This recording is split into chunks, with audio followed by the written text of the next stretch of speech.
Friends, super welcome to this video. Today we're diving into 3 very unique, very hidden, very awesome indie first-person shooter gems. I can almost guarantee that you haven't heard of all 3 of the games that I'm about to show you today, but who the hell am I? Well, I'm good old Papa Slim, and I'm here to hunt down the best and most awesome, brutal first-person shooters, simply so you don't have to do the hunting. You just have to watch my videos and then enjoy them playing them. And let's begin by diving into a dark, hand-drawn, black and white world. Let's go.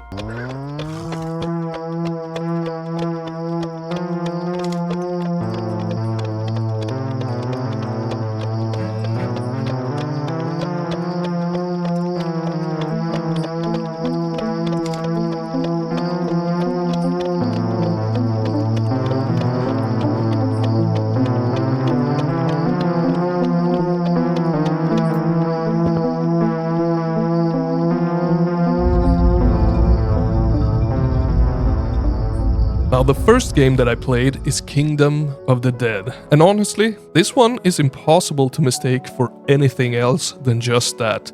Why? Because this is a pen and ink, hand-drawn horror first-person shooter with just enough boomer shooter energy mixed in to keep it from being a pure, slow burn horror experience. It's definitely eerie, it's definitely moody, but it also wants you to move, shoot, and push forward. And the premise of the game? It's actually pretty sick.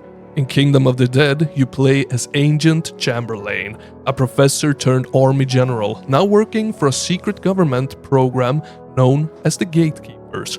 Their mission is simple in the most terrifying way possible. Your job is literally to close the gates of death across 8 remote locations along the US East Coast, meaning the full game is built around 8 levels in total. And these levels, they aren't tiny. Each one is pretty large, with space to explore, secrets to find, and a good amount of room to breathe in. But it's also not some massive 12-hour marathon either. Realistically, you're looking for around 4 hours to finish it. Now, each of the levels also has its own bosses, enemy encounters, and moments where the atmosphere just starts creeping in hard. You're never really comfortable, but you're also never bored. Weapon-wise, you get 8 different weapons, which isn't a huge amount, but the ones you get do feel different enough to actually matter. And you'll be fighting 22 plus enemies and bosses, which is actually a really nice touch. The variety keeps things feeling fresh. But the biggest reason why this game stands out is the presentation. The black and white hand-drawn art style is absolutely wild. It's moody, harsh, grim, and somehow still feels beautiful. It looks like you're walking through a nightmare someone sketched in a notebook at 3 AM, and then decided to weaponize it. The sound design and music, it also helps a lot in this game. The soundtrack is super unique, and it does a great job keeping the uneasy tension sitting in the background the whole time. There's also a bit of replayability here. On different difficulties, you'll get different goals, and there's an endless mode where you can really push yourself. But even with all of that, I do have one big problem with Kingdom of the Dead, and it's the combat.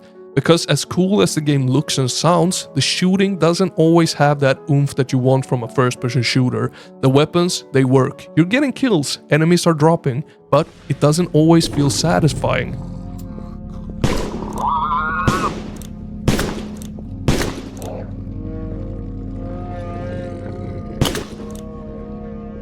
It's really missing that crisp impact that makes a shooter feel addictive. And it's quite frustrating, because everything around it is clearly well designed. The levels are fun to explore, the secrets are cool, the pacing is pretty solid, and enemy placement ranges from challenging to weirdly easy, but usually stays enjoyable. So yeah, Kingdom of the Dead is absolutely worth playing, mainly because it's such a unique experience.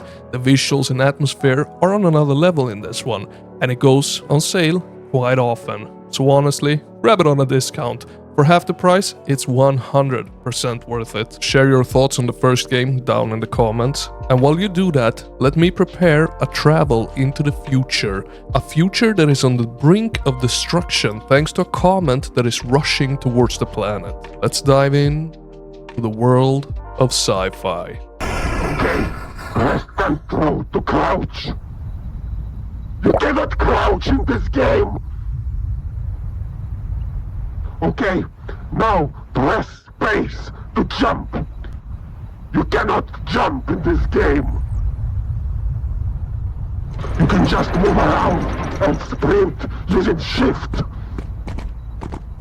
Now the second game that I played might honestly be the least impressive looking game out of the three, but trust me, stay with me here, because Future Breach 64 is one of those games where the first impression is rough, and then suddenly you're 10 hours deep, like, okay, so this is my life now? Now the core goal of this game is quite simple, and I love it. You need to build a spaceship big enough to take you and your entire base off the planet. Why? Because there is a huge comet rushing towards the world that you're on, and it's going to completely annihilate everything. No drama, no negotiation, just total deletion. So how do you actually survive in this one? Well, you take your squad out on missions and you collect resources. Everything from workers, fuel, electronic parts, basically anything you can find that will help you progress. Then you return with that to your base and you use those resources to build the ship. And I'm telling you, the loop is way more satisfying than it has any right to be, because it's not just numbers going up. When you come home with a good run, you can literally see the ship expanding. You're watching this huge escape plan slowly form in front of you, piece by piece, like you're actually dragging humanity forward with your bare hands. Now, you got 1 year to finish everything, and missions, they range from infiltrating enemy bases, defending your own, capturing workers from enemy workplaces, and just generally causing problems for anyone standing in your way. And the missions, they take place in different environments too. Deserts, forests, biomes that change the vibe without overcomplicating things, you know, that kind of stuff. But here is the thing about Future Breach.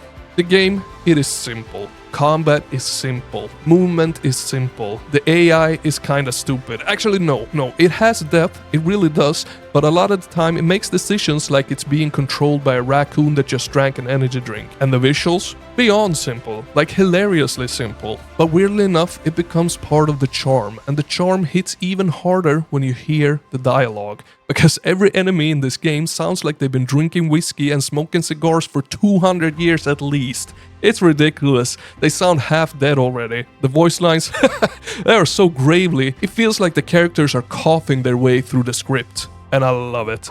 Absolutely love it. The medicus tells us that you have sustained severe brain damage. To make sure that you can still command, you must pass some physical tests. Follow me to the training center.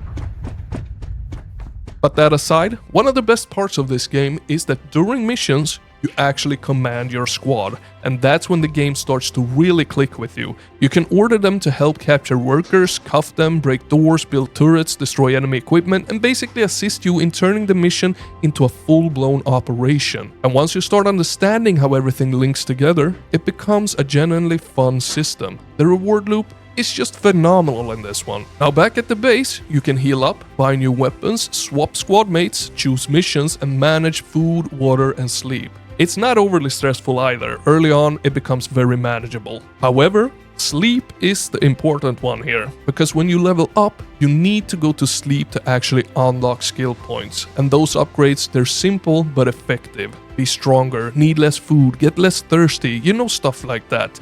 Nothing too crazy, but enough that you feel your character improving and surviving a bit easier. And that's Future Breach 64 in a nutshell, my friends. Everything is simple, but all the pieces are here. And the game is charming as bloody hell. You can feel the developer's personality everywhere in it. And the wildest part? It's on sale for 60 cents.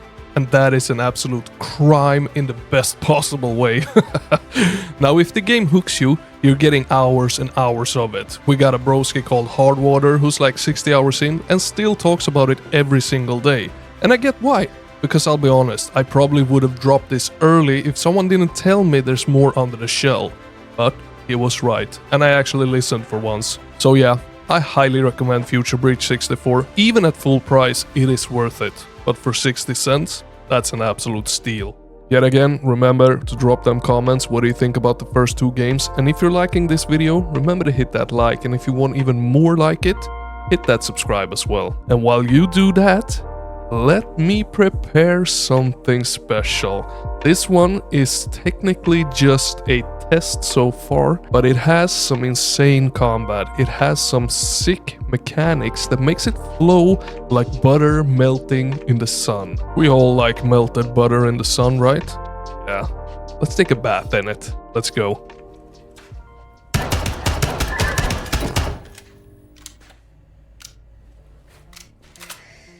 Alright my friends, the third game on this list is Partizan, and this one is only available as a demo on itch.io.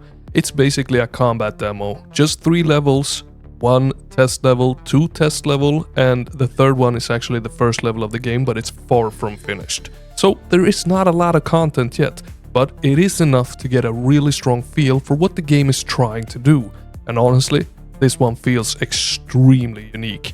Partizan is a brutal and satisfying action-focused immersive sim set in a brutalist dystopia ruled by an oppressive regime.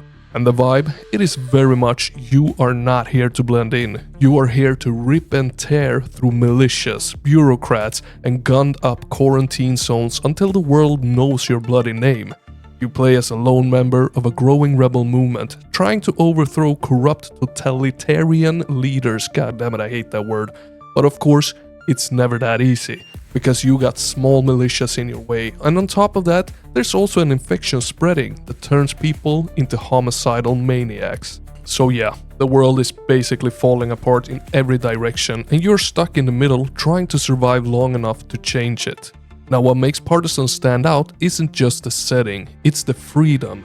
The game emphasizes player expression, player choice, different approaches to combat. I mean hell, you can dive, kick, slide, wall run whenever you want to, and it feels insanely good. It almost feels like an out-of-action single-player game. The movement, it's polished beyond good enough. It feels smooth and violent and responsive in a way that makes you just want to keep pushing forward. And the game, it gives you space to play how you want to. You can be slow and methodical, picking fights carefully, or you can go full action mode and turn every encounter into a disaster movie. And to get an advantage, you've also got abilities like slow motion, plus other augments that you can combine into your own personal playstyle, again emphasizing that freedom that a lot of games today just don't give you. In the fights, Partizan wants you to be creative. It's not just about aim, it's about thinking fast, reacting fast, and using the environment like a goddamn weapon. You can spot weaknesses in the level, throw explosive barrels, trigger infection releases that causes infighting. There's so many options and approaches here that it's honestly crazy. And maybe a smidge overwhelming as well. And as you can tell from the footage that I'm rolling here, yeah, I was struggling a little bit. The game is not on the easy side. It will take some time getting used to it and learning all of its mechanics. But honestly, I quite like that. It makes it feel like the game has a high skill ceiling and something you can actually improve at over time. That said, I do think that the guns could also use a bit more polish. It can be quite hard to tell when you're hitting enemies and when you're not hitting anything. Especially since the muzzle flash on the weapons are so extreme and not transparent at all. That makes it really hard to see sometimes. But even with that criticism, I can see the potential here, and it is sky freaking high. So yeah, Partizan is absolutely one to keep an eye on, and it is 100% worth throwing on your wish list. Broski, thank you so much for watching all the way to the end. You are bloody amazing. This guy right here, he likes you a lot. And he will see you in the next one. Over and out.